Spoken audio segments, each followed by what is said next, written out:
ಎಲ್ಲರಿಗೂ ನಮಸ್ಕಾರಗಳು. ನನ್ನ ಹೆಸರು ಈರಣ್ಣ ಯಲ್ಲಪ್ಪ ಬಾರ್ಕೇರ್ ಅಂತೇಳಿ. ನಮ್ಮೂರು ಹಾವೇರಿ ಜಿಲ್ಲೆ ಶಿಗ್ಗಾಂವ್ ತಾಲೂಕು ಮಡ್ಲಿ ಅಂತೇಳಿ ಒಂದು ಗ್ರಾಮ ರೀ. ಸೊ ನಾನು ಏನು ಮಾಡ್ತಾ ಇದ್ದೀನಿ ಅಂತಂದ್ರೆ ಇಲ್ಲಿ ಒಂದು ಸಾವಯವ ಕೃಷಿಯನ್ನ ಅಳವಡಿಸ್ಕೊಂಡಿದ್ದೇನೆ. ಸಮಗ್ರ ಸಾವಯವ ಪದ್ಧತಿಯನ್ನು ಅಳವಡಿಸ್ಕೊಂಡು ಕೃಷಿ ಮಾಡ್ತಾ ಇದ್ದೀನಿ. ಸಮಗ್ರ ಸಾವಯವ ಕೃಷಿ ಅಂತಂದ್ರೆ ಯಾವ ರೀತಿ ಅಂತಂದ್ರೆ, ಈಗ ನಾವು ನಮ್ಮಲ್ಲೆಲ್ಲ ಆಡು ಸಾಕಾಣಿಕೆ ಐತಿ, ಕುರಿ ಸಾಕಾಣಿಕೆ ಐತಿ, ಕೋಳಿ ಸಾಕಾಣಿಕೆ ಐತಿ, ನಂತರ ದೇಶಿ ಹಸುಗಳ ಸಾಕಾಣಿಕೆನೂ ಕೂಡ ನಮ್ಮಲ್ಲಿದೆ ರೀ.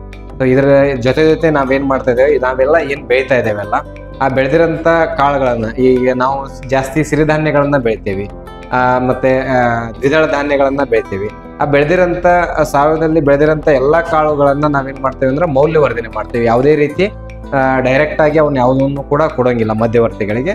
ಸೀದಾ ನಾವೆಲ್ಲವೂ ಪ್ರತಿಯೊಂದನ್ನು ಕೂಡ, ಈಗ ಉದಾಹರಣೆ ಹೇಳ್ಬೇಕಾದ್ರೆ ಜೋಳ ಬೆಳೆದ್ರೆ ಆ ಜೋಳದಿಂದ ಹಿಟ್ಟು ತಯಾರು ಮಾಡಿ ಕೊಡ್ತೇವೆ, ಗೋಧಿ ಬೆಳೆದ್ರೆ ಗೋಧಿಯಿಂದ ಹಿಟ್ಟು ತಯಾರು ಮಾಡಿ ಕೊಡ್ತೇವೆ. ಹಂಗೆ ಸಿರಿಧಾನ್ಯಗಳಿಂದ ನಾವೇನ್ ಮಾಡ್ತೇವೆ ಅಂದ್ರೆ ಸಿರಿಧಾನ್ಯ ಮಾಲ್ಟ್ ಅಂತೇಳಿ ಮಾಡ್ಕೊಂತೇವೆ. ಒಂದು ಆಯುರ್ಸ್ವಸ್ಥ ಮಾಲ್ಟ್ ಅಂತೇಳಿ ನಾವು ಮಾಡ್ಕೊಂಡಿದ್ದೇವೆ. ಮಕ್ಕಳಿಗೋಸ್ಕರ ಆಯುರ್ಸ್ವಸ್ಥ ಪೋಷಕ್ ಅಂತೇಳಿ ಒಂದು ಮಾಡ್ಕೊಂಡಿದ್ದೇವೆ. ನಂತರ ನಾವು ಆಕಳಿಂತ್ರ, ದೇಶಿ ಆಕಳಿಂತ್ರ ಏನ್ ಮಾಡ್ತೇವೆ ಅಂದ್ರೆ ತುಪ್ಪ ತಯಾರು ಮಾಡ್ತೇವೆ. ಅದಾದ ನಂತರ ಗೋಮೂತ್ರಲಿಂತ್ರ ಅದರ ಅರ್ಕನ ತಯಾರು ಮಾಡ್ತೇವೆ. ನಂತರ ಜವಾರಿ ತತ್ತಿಗಳು ನಮ್ಮಲ್ಲಿ ದೊರೆಯುತ್ತವೆ. ಇದ್ರ ಜೊತೆ ಏನ್ ಮಾಡ್ತೇವೆ ಅಂದ್ರೆ ಈ ಹಿಟ್ಟುಗಳು ಅಷ್ಟೇ ಅಲ್ಲದೆ ಕೂಡ ನಿಮಗೆ ಬೇಳೆ ಕಾಳುಗಳು ಕೂಡ ನಮ್ಮಲ್ಲಿ ಸಿಗುತ್ತೆ. ತೊಗರಿ ಬೇಳೆ ಸಿಗುತ್ತೆ, ಹೆಸರು ಬೇಳೆ ಸಿಗುತ್ತೆ, ಉದ್ದಿನ ಬೇಳೆ ಸಿಗುತ್ತೆ, ನಂತರ ನಿಮ್ಗೆ ಅವ್ರಿ ಕಾಳುಗಳು ಸಿಗುತ್ತೆ. ಸೊ ಈ ರೀತಿ ಪ್ರತಿಯೊಂದನ್ನು ಕೂಡ ನಿಮ್ಗೆ ನಮ್ಮಲ್ಲಿ ಸಿಗ್ತಾವೆ. ಈ ರೀತಿ ನಾವು ಕೃಷಿಯಲ್ಲಿ ಕೆಲಸ ಮಾಡ್ಕೊಂತ ಹೋಗ್ತಾ ಇದ್ದೇವೆ. ಇನ್ನು ನಮ್ಮಲ್ಲಿ ಏನ್ ಮಾಡ್ತೇವೆ ಅಂದ್ರೆ, ನಾವೇನ್ ಸಿರಿಧಾನ್ಯಗಳನ್ನ ಬೆಳೆದಿರ್ತೇವಲ್ಲ, ಆ ಸಿರಿಧಾನ್ಯಗಳನ್ನ ನಾವು ಡೈರೆಕ್ಟ್ ಆಗಿ ಹಂಗೆ ಕೊಡೋಂಗಿಲ್ಲ, ಅದನ್ನ ಮೌಲ್ಯವರ್ಧನೆ ಮಾಡ್ತೇವೆ. ಮೌಲ್ಯವರ್ಧನೆ ಯಾವ ರೀತಿ ಮಾಡ್ತೇವೆ ಅಂತಂದ್ರ, ಈಗ ಎಲ್ಲಾ ಮಿಲೆಟ್ಸ್ ಅನ್ನು ಸೇರಿಸಿ ಕೆಲವೊಂದಿಷ್ಟನ್ನ ಅದು ಪರ್ಟಿಕ್ಯುಲರ್ ಮಿಲೆಟ್ಸ್ ಯಾವ್ದಾವ್ದನ್ನ ಎಷ್ಟೆಷ್ಟು ಸೇರಿಸ್ಬೇಕನ್ನೋದು ಒಂದು ಕ್ಯಾಲ್ಕುಲೇಷನ್ ಐತಿ. ಆ ಕ್ಯಾಲ್ಕುಲೇಷನ್ ಪ್ರಕಾರ ಮೊದ್ಲೇಕ 6 ತಾಸು ನೆನೆ ಹಾಕಿರ್ತೀವಿ. ನೆನೆ ಹಾಕಿದ್ದ ನಂತರ ಒಣಗಿಸ್ತೇವ್ರಿ. ಒಣಗಿಸಿದ ನಂತರ ಅದನ್ನೇನ್ ಮಾಡ್ತೇವೆ ಅಂತಂದ್ರೆ, ನಮ್ಮ ಈಗೇನ ಮೊದಲೆಲ್ಲ ನಾವು ಮನೆಯೊಳಗೆ ಕಾಳುಗಳನ್ನು ಹುರ್ಕೊಂತಿದ್ವಲ್ಲ, ಅದೇ ಸಿಸ್ಟಮ್ ಒಳಗನ ಈ ರೀತಿ ಕಾಳುಗಳನ್ನ ಹುರ್ಕೊತೇವೆ. ಈ ರೀತಿ ಕಾಳುಗಳನ್ನು ಹುರ್ಕೊಂಡಿದ ನಂತರ ನಾವು ಮತ್ತೆ ಒಳ್ಳೆ ಏನ್ ಮಾಡ್ತೇವೆ ಅಂದ್ರೆ ಬೀಜ ಕಲ್ಲು ಒಳಗೆ ಅದನ್ನ ಹಿಟ್ಟನ್ನು ಕೂಡ ತಯಾರು ಮಾಡ್ತೇವೆ. ಸೊ ನಮ್ಮ ಕಾಳು ಹುರಿಯುವಂತ ಪದ್ಧತಿ ಏನೈತೆ ಅಂದ್ರೆ ಅದು ಈ ರೀತಿ ಇರುತ್ತೆ. ಇಲ್ಲೆಲ್ಲ ಸಿರಿಧಾನ್ಯ ಇದು ಕೊರಿಲಿದೆ, ಇದನ್ನ ನಾವು ಹುರಿತಾ ಇದ್ದೇವೆ ಸದ್ಯಕ್ಕೆ. ಹುರ್ಕೊಂಡು ಅದನ್ನ ಆರಿಸಿದ ನಂತರ ಹೊಳ್ಳಿ ಏನ್ ಮಾಡ್ತೇವೆ ಅಂದ್ರೆ ಈ ರೀತಿ ಅದನ್ನ ಮಿಕ್ಸ್ ಮಾಡಿರ್ತೇವೆ. ಇದ್ರೊಳಗೆ ನಿಮ್ಗೆ ಎಲ್ಲ ನವಧಾನ್ಯಗಳು ನೋಡ್ಲಿಕ್ಕೆ ಸಿಗುತ್ತೆ. ನಂತರ ಜವೆ ಗೋಧಿನೂ ಕೂಡ ಇದ್ರೊಳಗೆ ನಾವು ಹಾಕಿರ್ತೇವೆ. ಅದಾದ ನಂತರ ನವರ ಅಕ್ಕಿಯನ್ನ ಮಿಕ್ಸ್ ಮಾಡಿರ್ತೇವೆ. ಕೆಲವೊಂದಿಷ್ಟು ಕ್ಯಾಲ್ಕುಲೇಷನ್ ಪ್ರಕಾರ ಇದನ್ನ ಇಂತಿಷ್ಟ ಹಾಕ್ಬೇಕನ್ನಂಗೆ ಇರುತ್ತೆ. ಯಾವುದನ್ನು ಕೂಡ ಸಮ ಪ್ರಮಾಣದಲ್ಲಿ ನಾವು ಮಿಕ್ಸ್ ಮಾಡಂಗಿಲ್ಲ. ಸಪ್ರೇಟ್ ಆಗಿ ಯಾವ್ದಾದನ್ನ ಎಷ್ಟೆಷ್ಟು ಪ್ರಮಾಣದೊಳಗೆ ಮಿಕ್ಸ್ ಮಾಡ್ಬೇಕು ಅಷ್ಟು ಪ್ರಮಾಣದೊಳಗೆ ಮಾತ್ರ ಮಿಕ್ಸ್ ಮಾಡುತ್ತೇವೆ. ಈ ರೀತಿ ಮಿಕ್ಸ್ ಮಾಡಿದ ನಂತರ ಲಾಸ್ಟ್ ಫೈನಲ್ ನಮ್ದು ಏನೈತೆ ಅಂತಂದ್ರೆ, ಈ ವೈದಿಕ ಆಟ ಚಕ್ಕಿ ಒಳಗೆ ನಾವು ಹಿಟ್ಟು ತಯಾರು ಮಾಡಿರ್ತೇವೆ ಸರ್. ಅದೇ ಹಿಟ್ಟನ್ನ ಆ ರೀತಿ ನಾವು ಪ್ಯಾಕೆಟ್ ಕೂಡ ಮಾಡ್ತೀವಿ.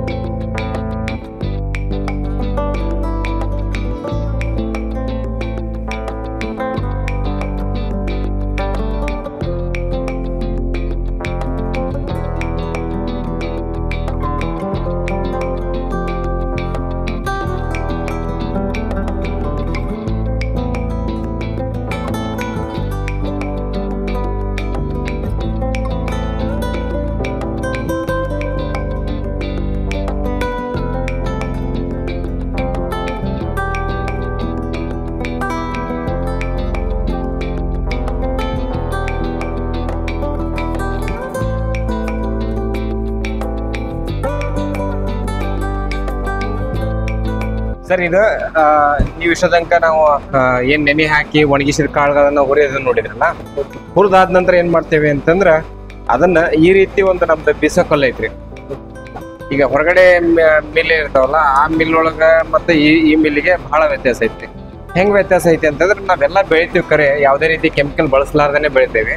ಬೆಳೆದಿದ್ದನ್ನ ಲಾಸ್ಟಿಗೆ ನಾವೇನ್ ಗಿರಣಿಗೆ ಏನ್ ಹಾಕಿಸ್ಕೊಂಡ್ ಬರ್ತೇವಲ್ರಿ, ಆ ಮಿಲ್ಲಿಗೆ ಹೋದಾಗ ಏನಾಗತ್ತಂದ್ರ ಮೊದ್ಲಿಕ್ಕೆಲ್ಲ ನ್ಯಾಚುರಲ್ ಸ್ಟೋನ್ ಬರ್ತಿದ್ವು ಸರ್. ಗಿರಣಿ ಒಳಗ ಕಲ್ಲುಗಳು ಬರ್ತಿದ್ವು. ಈಗ ನಾವು ಸಣ್ಣದಿರ್ತ ನೋಡ್ಬೇಕಾದ್ರೆ ಹೊಳಿ ಹೊಡ್ಕೊಂತ ಕುಂದಿರ್ತಿದ್ರು ಕಲ್ಲು. ಇವತ್ತೇನಾಗೈತಿ ಅಂತಂದ್ರೆ, ಇವತ್ತು ಎಲ್ಲಾ ಗಿರಣಿಗಳಿಗೂ ಎಂಬ್ರಾಯ್ಡ್ ಸ್ಟೋನ್ ಅಂತೇಳಿ ಫಿಕ್ಸ್ ಮಾಡಿ ಕಳ್ಸಾತಾರ ಸರ್. ಈ ನ್ಯಾಚುರಲ್ ಸ್ಟೋನ್ ಇನ್ ಜಾಗದೊಳಗೆ ಎಂಬ್ರಾಯ್ಡ್ ಸ್ಟೋನ್ ಫಿಕ್ಸ್ ಮಾಡಿ ಕಳ್ಸಾತಾರ. ಸೊ ಅದ್ರಲಿಂದ ಏನಾಗುತ್ತೆ ಅಂದ್ರೆ 750 900 RPM ಒಳಗ ತಿರುಗಿರ್ತೈತಿ. ಒಂದು ಹಿಟ್ಟು ಬಿಸಿಯಾಗಿ ಅದ್ರೊಳಗಿರುವಂತ ನ್ಯೂಟ್ರಿಷನ್ಸ್ ಎಲ್ಲ ಬ್ರೇಕ್ ಆಗಿ ಬಂದಿರ್ತೈತಿ. ಅದಾದ ನಂತರ ಅದಕ್ಕಿಂತಲೂ ಡೇಂಜರಸ್ ಏನಪ್ಪಾ ಅಂತಂದ್ರೆ, ಈಗ ನಾವು ಕಾಳು ಹಾಕಿರ್ತೇವೆ, ಗೋಧಿ ಆಗ್ಲಿ, ಜೋಳ ಆಗ್ಲಿ, ಅಥವಾ ಸಿರಿಧಾನ್ಯ ಆಗ್ಲಿ, ರಾಗಿ ಆಗ್ಲಿ, ಯಾವುದೇ ಕಾಳು ಹಾಕಿರ್ತೇವೆ ಅಂದ್ರೂ ಕೂಡ ಅದ್ ಲಾಸ್ಟ್ಗೆ ಹಿಟ್ ಆಗಿ ಬರುವಾಗ ಅದೇನ್ ಕಲ್ಲುಗಳ ಸವಕಳಿ ಏನಾಗ್ತೈತಲ್ಲ ಸರ್, ಆ ಸವಕಳಿ ಏನಾಗ್ತೈತೆ ಅಂತಂದ್ರೆ ಆ ಹಿಟ್ಟಿನ ಜೊತೆ ಬರ್ತೈತಿ. ಆ ಸವಕಳಿ ಒಳಗೆ ಏನ್ ಬರ್ತೈತಿ, ಮೊದ್ಲೆಲ್ಲ ನ್ಯಾಚುರಲ್ ಸ್ಟೋನ್ ಇರ್ತೈತೆ. ಈಗ ಏನ್ ಬರ್ತೈತೆ ಅಂತಂದ್ರೆ ಸಿಮೆಂಟ್ ಮತ್ತೆ ಕೆಮಿಕಲ್ ಗಳನ್ನ ಹಾಕಿ ಕಲ್ಲು ತಯಾರು ಮಾಡ್ತಾರೆ. ಆ ಜೋಳದ ಹಿಟ್ಟಿನ ಜೊತೆ ಗೋಧಿ ಹಿಟ್ಟಿನ ಜೊತೆ ಏನಾಗ್ತೈತೆ ಅಂದ್ರೆ ಅದು ಕೆಮಿಕಲ್ ಪ್ಲಸ್ ಸಿಮೆಂಟ್ ಎರಡು ಮಿಕ್ಸ್ ಆಗಿ ಹಿಟ್ಟಿನ ಜೊತೆ ಬರ್ತೈತಿ. ನಾವ್ ಅದನ್ನ ಏನ್ ಮಾಡ್ತೇವೆ, ಪ್ರತಿದಿನ ನಾವೇನ್ ಮಾಡತ್ತೇವೆ ಅಂದ್ರೆ ಸೇವಿಸಾತೇವೆ. ಸೊ ಹಿಂಗಾಗಿ ಆರೋಗ್ಯ ನಮ್ದು ಬಹಳ ಹದಗೆಡ ಆಗ್ತೈತಿ. ಸೊ ನಾವು ಬೆಳೆಯೋದಷ್ಟೇ ಅಲ್ಲದೇನೆ ಕೂಡ ಅದ್ರ ಪ್ರೊಸೆಸ್ ಕೂಡ ಹೆಂಗಿರ್ಬೇಕಂದ್ರೆ ನಮ್ದು ಪಾರಂಪರಿಕ ಆದಂತ ಒಂದು ಪದ್ಧತಿ ಒಳಗನ ಅದ್ರ ಪ್ರೊಸೆಸ್ ಕೂಡ ಇರ್ಬೇಕು. ಹಿಟ್ಟು ತಯಾರು ಮಾಡೋದಾಗ್ಲಿ ಈಗ ಇದು ನಮ್ದು ವೈದಿಕ ಆಟ ಚಕ್ಕಿ ಅಂತ ಹೇಳ್ತೇವೆ ಸರ್. ಈಗೇನು ಮೊದ್ಲು ನಮ್ ಬೀಸಕಲ್ ಏನಿದ್ವಲ್ಲ, ಆ ಬೀಸಕಲ್ ನಾವು ಕೈಲಿ ತಿರುಗಬೇಕಂದ್ರೆ 15 20 ರೌಂಡ್ ಒಳಗೆ ತಿರುಗಿಸ್ತಿದ್ವಿ ನಾವು 1 ನಿಮಿಷಕ್ಕೆ. ಬಟ್ ಇದೇನಾಗ್ತೈತೆ ಅಂತಂದ್ರೆ ಇದು 90 RPM ಒಳಗೆ ತಿರುಗ್ತೈತಿ. ಸೊ ಇದ್ರೊಳಗೆ ಏನಿದೆ ಅಂದ್ರೆ ಮೋಟರ್ ಫಿಕ್ಸ್ ಐತಿ ಸರ್ ಇದಷ್ಟೇ. ಸೊ ಅದನ್ನ ಕೈಲಿ ತಿರುಗ್ತಿದ್ವಿ, ಇಲ್ಲಿ ಮೋಟ್ರಲ್ಲೇ ತಿರುಗಿಸ್ತೈತಿ. ಸೊ ಇಷ್ಟ ಸ್ಪೀಡ್ ಒಳಗನೆ ಇದು ಏನಾಗ್ತೈತೆ ಅಂದ್ರೆ ಹಿಟ್ಟು ಬರ್ತೈತಿ. ಅಂದ್ರೆ ಇದು 100% ನ್ಯಾಚುರಲ್ ಕಲ್ಲುಗಳು. ಹೌದು, ಇದು 100% ನ್ಯಾಚುರಲ್ ಕಲ್ಲುಗಳು ಸರ್, ಸ್ಟೋನ್ ಇದೆಲ್ಲ. ಸೊ ಇದು ಹಿಟ್ಟು ಒಂದು ಬಿಸಿ ಆಗಂಗಿಲ್ಲ ನಿಮ್ದು. ಈಗ ನೀವು ಮುಟ್ಟು ನೋಡಿದ್ರಿ ಅಂತಂದ್ರೆ ನಿಮ್ಗೆ ಗೊತ್ತಾಗುತ್ತೆ ಯಾವ್ದೇ ರೀತಿ ಬಿಸಿ ಆಗಂಗಿಲ್ಲ. ಬಿಸಿ ಇಲ್ಲ, ಬಿಸಿ ಆಗಂಗಿಲ್ಲ. ಸೊ ನ್ಯಾಚುರಲ್ ಆಗಿ ಮನ್ಯಾಗ ಹೆಂಗ್ ಹಿಟ್ಟಿರ್ತದೆ ಅದೇ ಟೈಪ್. ಈಗ ನಾವ್ ಇದನ್ನ ಗಿರಣಿ ಹೋಗಿ ಹಾಕಿಸ್ಕೊಂಡ್ ಬರ್ಲಿ ಸರ್, ಒಂದೇ ದಿವಸಕ್ಕೆ ಇದನ್ನ ಏನ್ ಮಾಡಕ್ಕಾಗಲ್ಲ, ಡಬ್ಬಿ ಒಳಗೆ ತುಂಬಿಡಕ್ಕಾಗಲ್ಲ. ಅದೇನ್ ಮಾಡ್ತಾರ ಅಂದ್ರೆ ಒಂದ್ ತಗೊಂಬಂದ್ 12 ತಾಸು ಮತ್ತೆ ಏನ್ ಮಾಡ್ತಾರ ಅಂದ್ರೆ ಒಣಗ ಹಾಕ್ತಾರ ಸರ್. ಅಂದ್ರ ಬಿಸಿ ಎಲ್ಲ ಆರ್ಬೇಕು, ತಣ್ಣಗ ಆಗ್ಬೇಕ. ಅದಾದ ನಂತರ ಸ್ಟೋರ್ ಮಾಡ್ತಾರ. ಸೊ ಇದ್ ಹಂಗಲ್ಲ, ನೀವು ಡೈರೆಕ್ಟ್ ಆಗಿ ಸ್ಟೋರ್ ಮಾಡ್ಕೋಬಹುದು. ಇದು ಅಲ್ಲ, ಇದು ಮನೆಯಲ್ಲಿ ಹಿಟ್ಟು ಹೆಂಗಿರ್ತದೆ ಅದೇ ರೀತಿ ಒಣಗಿದ್ದ ಒಂದ್ ಹಿಟ್ಟು ಏನು ಬಿಸಿ ಇಲ್ಲ. ಬಿಸಿ ಬರಂಗಿಲ್ಲ ಸರ್, ಇದು ಬಿಸಿ ಬರಂಗಿಲ್ಲ. ಓಕೆ, ಅದು ಮೇನ್ ಇಂಪಾರ್ಟೆನ್ಸ್ ಅಂದ್ರೆ ಅದು ಬಿಸಿ ಆಗ್ಲಾರ್ದೇನೆ ಹಿಟ್ಟು ತಯಾರಾಗಿ ಮಾಡುವಂತ. ಅಂದ್ರೆ ನಾವು ಜನಗಳಿಗೆ ಏನ್ ಆರೋಗ್ಯದ ಅಂತ ನಮ್ದೇನ್ ನಮ್ಮ ಉತ್ಪನ್ನಗಳನ್ನ ನಾವು ಕೊಡ್ತಿರ್ತೇವಲ್ಲ. ಅಲ್ಲ, ನೀವು ಇದು ಟ್ರಾನ್ಸ್ಪರೆಂಟ್ ಶೀಟ್ ಇಟ್ಟಿದ್ದು ನೀವು ಅದೇ ಉದ್ದೇಶದಿಂದ ತೋರಿಸ್ಬೇಕಂತ. ಹೌದು, ಈಗ ನೋಡ್ರಿ ಸರ್, ನಾವೆಲ್ಲೇ ಯಾವ್ದೇ ಕಂಪ್ನಿ ಹೋಗ್ಲಿ ಏನ ಮಾಡ್ಲಿ, ಈಗ ನಾವೇನೋ ಒಂದು ಪ್ರಾಡಕ್ಟ್ ಖರೀದಿ ಮಾಡ್ಕೊಂಡ್ ಬಂದ್ ನಾವು ಸೇವಿಸ್ತೇವೆ ಅಂತಂದ್ರೆ ನಮ್ದು ಸಂಪೂರ್ಣವಾದ ಹಕ್ಕು ಇರ್ತೈತಿ ಯಾವ ರೀತಿ ತಯಾರು ಮಾಡ್ತಾರ ಅನ್ನೋದ್ರ ಬಗ್ಗೆ ತಿಳ್ಕೊಳ್ಳೋದು. ಸೊ ನಾ ಇನ್ನೂ ನಿಮ್ಗೆ ಒಂದು ಉದಾಹರಣೆ ಕೊಟ್ಟು ಹೇಳ್ಬೇಕಂತಂದ್ರೆ, ಒಂದ್ ಮೊಬೈಲ್ ಅನ್ನು ನಾವು ಖರೀದಿ ಮಾಡ್ತೇವೆ ಸರ್. ಈಗ ನೋಡ್ರಿ, ಇದೊಂದು ಮೊಬೈಲ್ ಐತಿ, ಭಾಳ ಅಂದ್ರೆ ಇದಕ್ಕೆ ಎಷ್ಟು ಬೆಲೆ, ಒಂದು 20,000 25,000 15,000 ಹಿಂಗೆಲ್ಲ ಬೆಲೆ ಇರ್ತೈತಿ. ಸೊ ಅದನ್ನ ನಾವು ಖರೀದಿ ಮಾಡೋಕ್ಕಿಂತ ಮುಂಚೆ ಏನ್ ಮಾಡ್ತೇವಿ, ಪ್ರತಿಯೊಂದ್ರ ಬಗ್ಗೆನೂ ವಿಚಾರ ಮಾಡ್ತೇವೆ. ಮೊಬೈಲ್ ಯಾವ ಕಂಪ್ನಿ ಇದೆ, ಎಷ್ಟಿದ್ರೆ SPG RAM, SGB ROM, ಇದನ್ನೆಲ್ಲವನ್ನೂ ವಿಚಾರ ಮಾಡ್ತೇವೆ, ಯಾವ್ದು ಬೆಸ್ಟ್ ಆಗುತ್ತೆ ಅಂತೇಳಿ. ನಂತರ ನಮ್ಮ ಫ್ರೆಂಡ್ ಸರ್ಕಲ್ನಾಗ ಎಲ್ಲರಿಗೂ ಕೇಳಿರ್ತೇವೆ. ನಾವು ರಿಲೇಟಿವ್ ಒಳಗೆ ಯಾರಾದ್ರೂ ಚಲೋ ಇದ್ದಾರಂದ್ರೆ ಅವ್ರಿಗೆ ಕೇಳ್ತೇವೆ, ಅದನ್ನ ತಗೋಬೇಕು, ಎಷ್ಟು ದುಡ್ಡಿನ ತಗೋಬೇಕಂತ ಹಿಂಗೆಲ್ಲ ವಿಚಾರ ಮಾಡ್ತೇವೆ. ಆದ್ರೆ ನಾವು ಹೊರಗಡೆ ಹೋಗಿ ಏನಾದ್ರು ಒಂದು ಆಹಾರ ತಿನ್ಬೇಕಂತಂದ್ರೆ ಯಾವತ್ತಾದ್ರೂ ವಿಚಾರ ಮಾಡ್ತೇವೆ ಒಂದ್ಸರ್ ನಾವು ಹೆಂಗ್ ತಯಾರಾಗಿರುತ್ತೆ, ಇದ್ರೊಳಗೆ ಏನ್ ಹಾಕಿರ್ತಾರ, ಅದು ತಿನ್ನೋದ್ರಿಂದ ನಮ್ಮ ಆಹಾರಕ್ಕೆ, ನಮ್ಮ ಆರೋಗ್ಯಕ್ಕೆ ಏನ್ ಹಾನಿ ಆಯ್ತು, ಒಳ್ಳೇದೈತು ಅಂತ ಹೇಳಿ ಯಾವತ್ತಾದ್ರೂ ನೋಡ್ತೇವೆ. ಸೊ ಇದ್ರ ಅರ್ಥ ಏನಂತಂದ್ರೆ, ಒಂದ್ 15-20,000 ರೂಪಾಯಿ ಮೊಬೈಲ್ಗೆ ಇಷ್ಟೊಂದು ಬೆಲೆ ಕೊಡ್ತೇವೆ ಸರ್ ನಾವು. ಆದ್ರೆ 100 ಕೋಟಿ ಬಾಳುವಂತ ನಮ್ದೇನ್ ದೇಹ ಐತಲ್ಲ, ಇದಕ್ಕೆ ಯಾವತ್ತೂ ನಾವು ವಿಚಾರ ಮಾಡಂಗಿಲ್ಲ ಇದನ್ನ ಏನ್ ಹಾಕ್ಬೇಕು, ಇದಕ್ಕೆ ಏನ್ ಒಳ್ಳೇದಂತೇಳಿ. ಸೊ ಹಿಂಗಾಗಿ ನಮ್ದು ಯಾಕೆ ಆರೋಗ್ಯ ಜಾಸ್ತಿ ಹದಗೆಡ ಆಗತ್ತೆ ಇವತ್ತಿನ ಟೈಮ್ನಾಗ ಅಂತಂದ್ರೆ, ಆಹಾರನ ಸರಿಯಾದ ಸೇವನೆ ಮಾಡ್ತಾ ಇಲ್ಲ ಸರ್. ಸೊ ಇವತ್ತು ನಾವ್ ಏನ್ ಬದಲಾವಣೆ ಮಾಡ್ಕೋಬೇಕಂತಂದ್ರೆ, ಒಂದ್ ಬದಲಾವಣೆ ಮಾಡ್ಕೋಬೇಕಂತಂದ್ರೆ ಏನಂತಂದ್ರೆ ಆಹಾರ ಸರ್. ನಮ್ಮ ಆಹಾರ ಪದ್ಧತಿಯನ್ನು ನಾವು ಬದಲಾವಣೆ ಮಾಡ್ಕೊಂಡ್ವಿ ಅಂತಂದ್ರೆ ನಾವು ಹಾಸ್ಪಿಟಲ್ ಹೋಗುವಂತ ಅವಶ್ಯಕತೆ ಇರಂಗಿಲ್ಲ. ಅಂದ್ರೆ ಹೇಳೋ ಅರ್ಥ ಇಷ್ಟ ಸರ್, ನಮ್ದು ಆಹಾರನ ಔಷಧಿ ಆಗ್ಬೇಕ ಹೊರತು ಔಷಧಿ ಆಹಾರ ಆಗ್ಬಾರ್ದು. ಈಗ ನಾವೇನ್ ಮಾಡತ್ತೇವೆ ಅಂತಂದ್ರೆ, ಈ ಮಿಲೆಟ್ಸ್ ಅಂತ ಹೇಳಿದೆ ಅಲ್ಲ ಸರ್, ನಾ ಸಿರಿಧಾನ್ಯ ಅಂತ ಹೇಳಿ. ಇವತ್ತು ಸಿರಿಧಾನ್ಯನ ನಾವು ಜಾಸ್ತಿ ಬಳಸ್ಬೇಕು ಸರ್. ಯಾಕೆ ಜಾಸ್ತಿ ಬಳಸ್ಬೇಕಂದ್ರೆ ಅದ್ರೊಳಗೆ ನಾರಿನ ಅಂಶ ಜಾಸ್ತಿ ಇರ್ತೈತಿ. ಸೊ ನಾವು ಸಿರಿಧಾನ್ಯನ ಬಳಸೋದನ್ನ ಬಿಟ್ಬಿಟ್ಟಿದ್ದೇವೆ. ನಮ್ಮ ಹಿರಿಯರ ಕಾಲದೊಳಗೆ ಹೆಂಗಿತ್ತು ಅಂತಂದ್ರೆ, ಸಾಬೆ ಅಕ್ಕಿಯನ್ನ, ನವಣೆ ಅಕ್ಕಿಯನ್ನ ಪ್ರತಿದಿನದ ಆಹಾರದೊಳಗೆ ಇತ್ತು ಸರ್. ಬಟ್ ಇವತ್ತು ಸಿರಿಧಾನ್ಯದ ನಾವು ಡೈರೆಕ್ಟ್ ಆಗಿ ನಾವು ಅಕ್ಕಿ ಮಾಡ್ಕೊಂಡು ಊಟ ಮಾಡಿದ್ರೆ ಯಾರು ಮಾಡಕ್ ತಯಾರಿಲ್ಲ. ಈಗ ಸಿರಿಧಾನ್ಯದ ಪ್ರಾಡಕ್ಟ್ಸ್ ಇದನ್ನ ಮಿಲೆಟ್ಸ್ ಪೌಡರ್ ಅಂತಂದ್ರೆ ನೀವು ಅದ್ರಲ್ಲಿ ಏನೇನ್ ಹಾಕಿರ್ತಾರೆ, ಯಾವ ಸಿರಿಧಾನ್ಯಗಳು ಒಟ್ಟು ಎಷ್ಟು ಸಿರಿಧಾನ್ಯಗಳು? ನಮ್ಮಲ್ಲಿ 6 ಸಿರಿಧಾನ್ಯಗಳನ್ನ ನಾವು ಇದ್ರೊಳಗೆ ಮಿಕ್ಸ್ ಮಾಡಿರ್ತೇವೆ ಸರ್. ನಂತರ ಈಗ ಕಡ್ಲಿ ಕಾಳು, ಆಮೇಲೆ ಕೆಲವೊಂದಿಷ್ಟು ಹರ್ಬ್ಸ್, ಆಮೇಲೆ ಕೆಲವೊಂದಿಷ್ಟು ಡ್ರೈ ಫ್ರೂಟ್ಸ್ ಅನ್ನ ಎಲ್ಲವನ್ನೂ ಮಿಕ್ಸ್ ಮಾಡಿ ಏನ್ ಮಾಡಿರ್ತೇವೆ ಅಂದ್ರೆ ಒಂದು ಸಿರಿಧಾನ್ಯ ಮಾಲ್ಟ್ ಟೈಪ್ ನಾವು ಮಾಡಿದ್ದೇವೆ ಸರ್. ಇದು ದೊಡ್ಡವ್ರಿಗೋಸ್ಕರ, ನಾವು ಮನೆಯಲ್ಲಿ ಏನ ಹಿರಿಯರು ಇರ್ತಾರಲ್ಲ ಅವ್ರಿಗೆಲ್ಲರಿಗೋಸ್ಕರ ಇದನ್ನ ನಾವು ಬಳಸ್ಲಿಕ್ಕೆ ಹೇಳ್ತೇವೆ.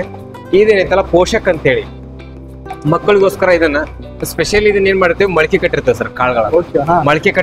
ಮೊಳಕೆ ಕಟ್ಟಿ ನಂತರ ಅದನ್ನ ಒಣಗಿಸ್ತೇವೆ. ಒಣಗಿಸಿದ ನಂತರ ಮತ್ತೆ ಹುರಿತೇವೆ. ಹುರಿದ ನಂತರ ಮತ್ತೆ ಅದನ್ನ ಏನ್ ಮಾಡ್ತೇವೆ, ಇದರಲ್ಲಿ ಹಿಟ್ಟು ತಯಾರು ಮಾಡ್ತೇವೆ. ಹಿಟ್ಟು ತಯಾರು ಮಾಡಿ ಇದ್ರ ಜೊತೆ ಏನ್ ಮಾಡಿರ್ತೇವೆ ಅಂದ್ರೆ, ನಾವು ಮಕ್ಕಳದ ಏನ್ ಡೈಜೆಷನ್ ಕರೆಕ್ಟ್ ಆಗ್ಲಿ ಅಂತ ಹೇಳಿ, ಪಚನ ಕ್ರಿಯೆ ಕರೆಕ್ಟ್ ಆಗ್ಲಿ ಅಂತ ಹೇಳಿ ಅದ್ರೊಳಗೆ ಕೆಲವೊಂದಿಷ್ಟನ್ನ ಸ್ವಲ್ಪ ಪ್ರಮಾಣದೊಳಗೆ ನಾವೇನ್ ಮಾಡ್ತೇವೆ ಅಂದ್ರೆ ಜೀರಿಗೆಯನ್ನ ಇದ್ರೊಳಗೆ ಮಿಕ್ಸ್ ಮಾಡಿರ್ತೇವೆ. ಆಮೇಲೆ ಇದ್ರೊಳಗೆ ಯಾವುದೇ ರೀತಿ ಶುಗರ್ ಆಡ್ ಇರಂಗಿಲ್ಲ. ಆಮೇಲೆ ಯಾವುದೇ ರೀತಿ ನಾವು ಕಲರ್ಸ್ ಆಡ್ ಮಾಡಂಗಿಲ್ಲ. ಆಮೇಲೆ ಪ್ರಿಸರ್ವೇಟಿವ್ ಅಂತೂ ಯಾವತ್ತೂ ಆಡ್ ಮಾಡಂಗಿಲ್ಲ ಸರ್. ಇದ್ರೊಳಗೆ ಪ್ರಿಸರ್ವೇಟಿವ್ ಅಂತ ನಾವ್ ಏನಾದ್ರು ಮಾಡ್ಬೇಕಾದ್ರೆ ಕೆಲವೊಂದು ಒಂದೊಂದು ಲವಂಗ ಆಗಿರ್ತದೆ ಸರ್. ಅದ್ ನ್ಯಾಚುರಲ್ ಆಗಿ ನಾವು ಪ್ರಿಸರ್ವೇಟಿವ್ ಇರುತ್ತೆ. ಸೊ ನೀವು ಇದನ್ನ ತಗೊಂಡ್ ಬಳಸುವಾಗ ನಿಮ್ಗೆ ಒಂದು ಲವಂಗ ಸಿಗ್ತದೆ ಸರ್. ಆ ಲವಂಗ ಸಿಕ್ತಂದ್ರೆ ಇದ್ರ ಅರ್ಥ ಏನಪ್ಪಾ ಅಂದ್ರೆ ಇದು ಪ್ರಿಸರ್ವೇಟಿವ್ ಅಂತ ಹೇಳಿ ತಿಳ್ಕೊಬೇಕು ಸರ್. ಸೊ ಹಂಗೆ ನಮ್ಮ ಪ್ರಾಡಕ್ಟ್ ಈ ರೀತಿ ಆಯುರ್ ಸ್ವಸ್ಥ ಅಂತ ಹೇಳಿ ಒಂದು ಮಾಡ್ಕೊಂಡೇವಿ. ನಂತರ ಮಕ್ಕಳಿಗೋಸ್ಕರ 6 ತಿಂಗಳ ನಂತರ 10 ವರ್ಷದ ಒಳಗೆ ಮಕ್ಕಳಿಗೋಸ್ಕರ ಪೋಷಕ್ ಅಂತ ಹೇಳಿ ಒಂದು ಮಾಡ್ಕೊಂಡೇವಿ. ಅಂದ್ರೆ ಇದನ್ನ ನಾವು ಟೀ ಬದ್ಲಿ ಇದನ್ನ ನಾವು ಉಪಯೋಗಿಸ್ಲಿಕ್ಕೆ ಪ್ರತಿನಿಧಿ ನಾವು ಈಗೇನ್ ಟೀ ಕಾಫಿ ಏನ್ ಕುಡಿತೇವಲ್ಲ ಅದನ್ನ ಬಿಟ್ಟು ನಾವು ಪ್ರತಿದಿನ ಒಂದೊಂದ್ ಗ್ಲಾಸ್ ನಾವು ಗಂಜಿ ಮಾಡ್ಕೊಂಡು ಕುಡಿದ್ವಿ ಅಂತಂದ್ರೆ ಬಹಳ ಆರೋಗ್ಯಕ್ಕೆ ಚಲೋ ಇರ್ತದೆ ಸರ್ ಇದು. ನಂತರ ಏನಾಗ್ತದೆ ಮಕ್ಕಳಿಗೋಸ್ಕರ ಇದೇನ್ ಸ್ಪೆಷಲ್ ಆಗಿ ಯಾಕೆ ನಾವು ಮಾಡಿದೀವಿ ಅಂತಂದ್ರೆ ಈಗ ನೋಡ್ರಿ ಹಾರ್ಲಿಕ್ಸ್ ಬೋರ್ಮಿಟಾ ಇಂಥವೆಲ್ಲ ಕುಡಿಸ್ತಿರ್ತೇವೆ ನಾವು ಮಕ್ಕಳಿಗೆ. ಅಂದ್ರೆ malt nothing but malt. So ಅದನ್ನ ಕುಡಿಸೋ ಬದ್ಲಿ ನಾವು ಇದನ್ನ ಕುಡಿಸಿದ್ವಿ ಅಂದ್ರೆ ಮಕ್ಕಳ ಆರೋಗ್ಯ ಚಲೋ ಹಾಕೊಂತ ಬರುತ್ತೆ. ಆಮೇಲೆ ರೋಗ ನಿರೋಧಕ ಶಕ್ತಿ ಜಾಸ್ತಿ ಹಾಕೊಂತ ಬರುತ್ತೆ ಮಕ್ಕಳಿಗೆ. ಸೊ ಹಿಂಗಾಗಿ ಇದನ್ನ ಬಳಸಲಿದ್ರೆ ಬಹಳ ಚಲೋ ಅಂತೇಳಿ ನನ್ನ ಒಂದು ಅನಿಸಿಕೆ ಸರ್. ಇಷ್ಟೊತ್ತಂಕ ನಾವು ಯಾವ ರೀತಿ ಪ್ರೊಸೆಸ್ ಮಾಡ್ತೀವಿ, ನಂತರ ಅದನ್ನ ಯಾವ ರೀತಿ ಹಿಟ್ಟು ತಯಾರು ಮಾಡ್ತೇವೆ ಅನ್ನೋದ್ರ ಬಗ್ಗೆ ಎಲ್ಲ ನೋಡ್ತೀವಿ. ಸೊ ಅದನ್ನೆಲ್ಲ ತಯಾರು ಮಾಡಿ ರೆಡಿ ಮಾಡಿರೋಂಥ ಪ್ರಾಡಕ್ಟ್ ನಾವೇನ್ ಮಾಡ್ತೇವೆ ಅಂದ್ರೆ ಈ ರೀತಿ ಡಿಸ್ಪ್ಲೇ ಮಾಡಿರ್ತೇವೆ ಸರ್. ಈ ಪೋಷಕ ಒಳಗೆ ನಾವು ಮಕ್ಕಳಿಗೋಸ್ಕರ ಏನ್ ಮಾಡ್ತಿರ್ತೇವಲ್ಲ ಸರ್, ಇದ್ರೊಳಗೆ ನಾವು ಯಾವುದನ್ನ ಹೆಸರು ಕಾಳನ್ನ ಮೊಳಕೆ ಕಟ್ಟಿರ್ತೇವೆ, ರಾಗಿಯನ್ನ ಮೊಳಕೆ ಕಟ್ಟಿರ್ತೇವೆ, ಅದಾದ ನಂತರ ಜವೆ ಗೋಧಿಯನ್ನ ಕೂಡ ನಾವು ಮೊಳಕೆ ಕಟ್ಟಿರ್ತೇವೆ ಸರ್. ಆ ಮೊಳಕೆ ಕಟ್ಟಿದ ನಂತರ ಹೊಳ್ಳಿ ಮತ್ತೇನ್ ಮಾಡಿರ್ತೇವೆ ಸ್ವಲ್ಪ ಪ್ರಮಾಣದೊಳಗೆ ನಾವು ಸಾವೆ ಮತ್ತೆ ಸ್ವಲ್ಪ ಪ್ರಮಾಣದೊಳಗೆ ನವಣೆಯನ್ನ ಇದ್ರ ಜೊತೆ ಮಿಕ್ಸ್ ಮಾಡ್ಕೊಂಡಿರ್ತೇವೆ. ಅದಾದ ನಂತರ ಏನ್ ಮಾಡ್ತೇವೆ ಅಂತಂದ್ರೆ ಡ್ರೈ ಫ್ರೂಟ್ಸ್ ಅನ್ನು ಮಿಕ್ಸ್ ಮಾಡಿರ್ತೇವೆ ಸರ್ ಮಕ್ಕಳಿಗೆ. ಒಂದು ಅಕ್ರೂಟ್ ಮಾಡಿರ್ತೇವೆ, ನಂತರ ಹೊಳ್ಳಿ ಗೋಡಂಬಿ, ಅದಾದ ನಂತರ ಏನ್ ಮಾಡಿರ್ತೇವೆ ಅಂತಂದ್ರೆ ಬಾದಾಮನ್ನ ಮಿಕ್ಸ್ ಮಾಡಿ ಅದನ್ನ ಗ್ರೈಂಡಿಂಗ್ ಮಾಡ್ಕೊಂಡು ಮಿಕ್ಸ್ ಮಾಡಿರ್ತೇವೆ ಸರ್. ಇದು ಮಕ್ಕಳಿಗೋಸ್ಕರ ಮಾಡುವಂತ ಪ್ರಾಡಕ್ಟ್. ಇದಾದ ನಂತರ ನಾವು ಈಗೇನ 10 ವರ್ಷದ ನಂತರ ಎಲ್ಲರಿಗೂ ಕೂಡ ರೆಡಿ ಮಾಡುವಂತದ್ದು ಆಯುರ್ ಸ್ವಸ್ಥ ಅಂತ ಹೇಳಿ. ಇದು 10 ವರ್ಷದ ನಂತರ ಎಲ್ಲರೂ ಕೂಡ ಬಳಸಬಹುದಿತ್ತ. ಇದ್ರೊಳಗೆ ಏನ್ ವಿಶೇಷತೆ ಇದೆ ಅಂದ್ರೆ ಸರ್ ಇದೆ ಇದ್ರೊಳಗೆ ನಾವ್ ಏನೇನೆಲ್ಲ ಬಳಸಿರ್ತೀವಿ ಅಂತಂದ್ರೆ ಒಂದು ರಾಗಿ, ನವಣಿ, ಹಾರಕ, ಊದ್ಲು, ಕೊರ್ಲಿ, ಬರುಗ, ಮತ್ತೆ ಸಾಮೆ, ನಂತರ ಜವೆ ಗೋಧಿ, ನಂತರ ನವರ ಅಕ್ಕಿ, ಕಡ್ಲಿ ಕಾಳು ಇವೆಲ್ಲವನ್ನು ನಾವು ಬೆಳೆದಿರ್ತೇವಲ್ಲ.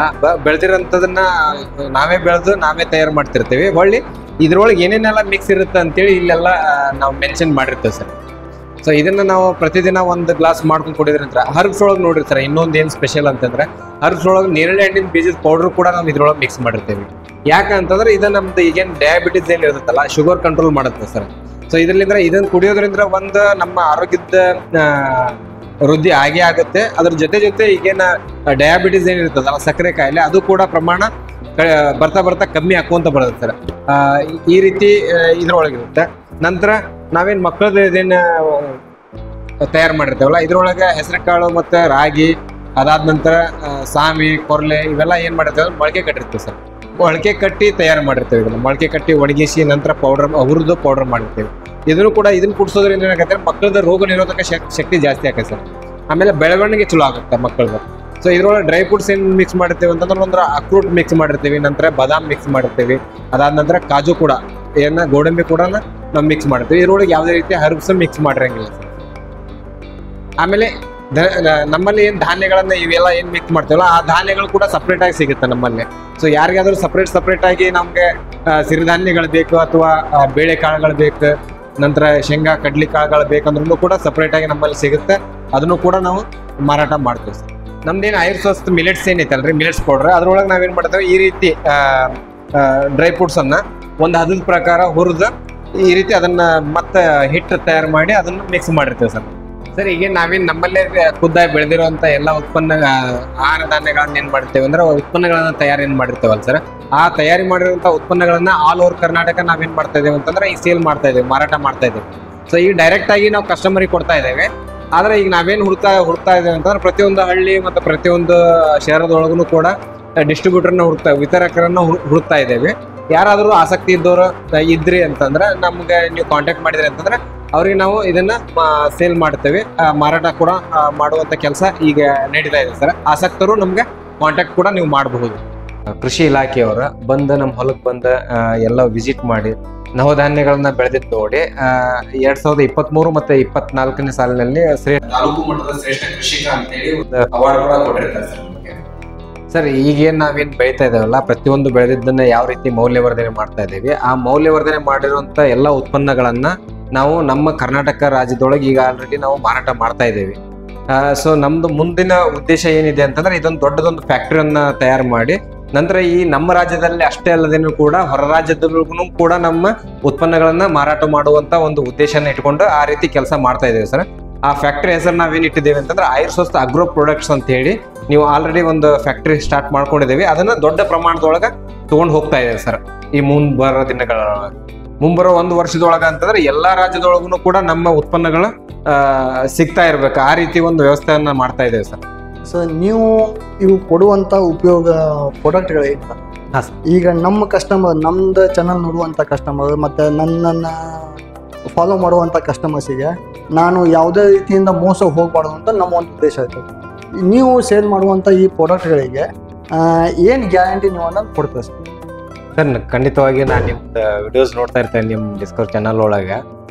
ನೀವು ಪ್ರತಿಯೊಂದು ವಿಡಿಯೋದೊಳಗೂ ಕೂಡ ನಿಮ್ಮ ಗ್ರಾಹಕರಿಗೆ ಒಂದು ಯಾವುದೇ ರೀತಿ ಹಾನಿ ಆಗಬಾರ್ದು ಅಂತೇಳಿ ಪ್ರತಿಯೊಬ್ಬರಿಗೂ ಕೂಡ ಈ ಕ್ವಶನ್ ಕೇಳ್ತಿರ್ತೀರಿ, ನಾನು ನೋಡ್ತಿರ್ತೇನೆ. ಕೇಳ್ತಿರ್ತೀನಿ ನೀವು ಈ ಕ್ವಶನ್ ಕೇಳ್ತೀರಿ ಅಂತೇಳಿ. ಸರ್ ನಾವೇನು ಏನು ಬೆಳಿತೇವಲ್ಲ, ಬೆಳೆಯೋದ್ರಿಂದ ಹಿಡಿದು ಪ್ರೊಸೆಸ್ ಮಾಡೋದ್ರವರೆಗೂ ಕೂಡ ಯಾವುದೇ ರೀತಿ ಕೆಮಿಕಲ್ಗಳನ್ನಾಗಲಿ ಬಳಸೋದಿಲ್ಲ. ಆಮೇಲೆ ಪ್ರೊಸೆಸ್ ಮಾಡುವಂಥ ಪದ್ಧತಿನೂ ಕೂಡ ನಮ್ಮ ಪುರಾತನ ಕಾಲ ಪದ್ಧತಿ ಒಳಗನ ನಾವು ಪ್ರೊಸೆಸ್ನು ಕೂಡ ಮಾಡ್ತೀವಿ. ಯಾರಾದ್ರೂ ಕೂಡ ನಮ್ಮ ಪ್ರಾಡಕ್ಟನ್ನು ಬಳಸಿ ಇದು ಹಿಟ್ ಸರಿ ಇಲ್ಲ, ಆಮೇಲೆ ಇದ್ರೊಳಗೆ ಕೆಮಿಕಲ್ ಆ್ಯಡ್ ಮಾಡಿರಿ ಅಥವಾ ಮತ್ತೊಂದು ಬೇರೆ ಅಡಿಷನಲ್ ಆಗಿ ಏನಾದರೂ ನೀವು ಪ್ರಿಸರ್ವೇಟಿವ್ ಆ್ಯಡ್ ಮಾಡಿರಿ ಅಂತೇಳಿ ಯಾರಾದರೂ ನಾನು ಹೇಳಿದ್ರೆ ನಾನು ಖಂಡಿತವಾಗಿಯೂ ಅವ್ರನ್ನ ಕರೆಸಿ ಅದೇನಾದರೂ ಅದು ನಿಜ ಆದ್ರ ಅಂತಂದ್ರೆ ಇದ್ರದ್ದು ಏನು ಯಾವ ಪ್ರಾಡಕ್ಟನ್ನ ತಗೊಂಡಿರ್ತಾರಲ್ಲ ಅದರ 10 ಪಟ್ಟರಷ್ಟು ಅವ್ರ ದುಡ್ಡನ್ನು ರಿಟರ್ನ್ ಕೊಟ್ಟು ನಂತರ ಅವ್ರಿಗೆ ಮತ್ತೆ ಹೊಳ್ಳಿ ಅವ್ರ ಮನೆಗೇನೆ ಹೋಗಿ ನನ್ನ ಪ್ರಾಡಕ್ಟನ್ನು ಮತ್ತೆ ಹೊಳ್ಳಿ ಅವ್ರಿಗೆ ಕೊಟ್ಟು ಬರುವಂಥ ಕೆಲಸನೂ ಕೂಡ ನಾನು ಮಾಡ್ತೇನೆ. ಯಾಕಂತಂದ್ರೆ ನಾ ಯಾಕೆ ಇಷ್ಟು ಗ್ಯಾರಂಟಿ ಒಳಗೆ ಹೇಳ್ತಿದ್ದೇನೆ ಅಂತಂದ್ರೆ ಸರ್, ನಮ್ಮ ಮಳೆಗೆ ಏನಿದೆ ಅಲ್ಲ, ಇವತ್ತು ನೀವು ಎಲ್ಲೇ ಮಳಿಗೆ ಒಳಗೂ ನೋಡ್ತಿರ್ಬೋದು, ನೀವು ಯಾರು ಕೂಡ ನಿಮಗೆ ರಿಟರ್ನ್ಸ್ ದುಡ್ಡು ಕೊಡ್ತೇನೆ ಅಂತೇಳಿ ಯಾರು ಹೇಳಂಗಿಲ್ಲ.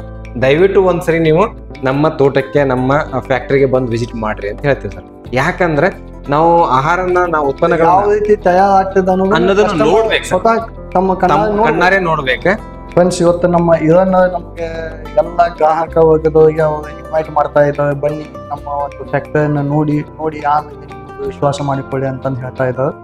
ಯಾರಿಗಾದ್ರೂ ಈ ಒಂದು ಪ್ರಾಡಕ್ಟ್ ಮೇಲ್ಗಡೆಗೆ ಏನಾದರೂ ಸಂಶಯ ಇತ್ತಪ್ಪ ಅಂತಂದ್ರೆ ಅವರು ಡೈರೆಕ್ಟಾಗಿ ಬಂದು ವಿಸಿಟ್ ಮಾಡಿ ಅವರು ಎಲ್ಲ ಒಂದು ಹೊಲವನ್ನು ಮತ್ತು ಅವ್ರದ್ದು ಫ್ಯಾಕ್ಟರಿಯನ್ನು ನೋಡಿ ತಾವು ಇದಕ್ಕೆ ಖಾತ್ರಿಪಡಿಸಿಕೊಳ್ಳಬಹುದಾಗಿದೆ. ನಮಸ್ಕಾರ.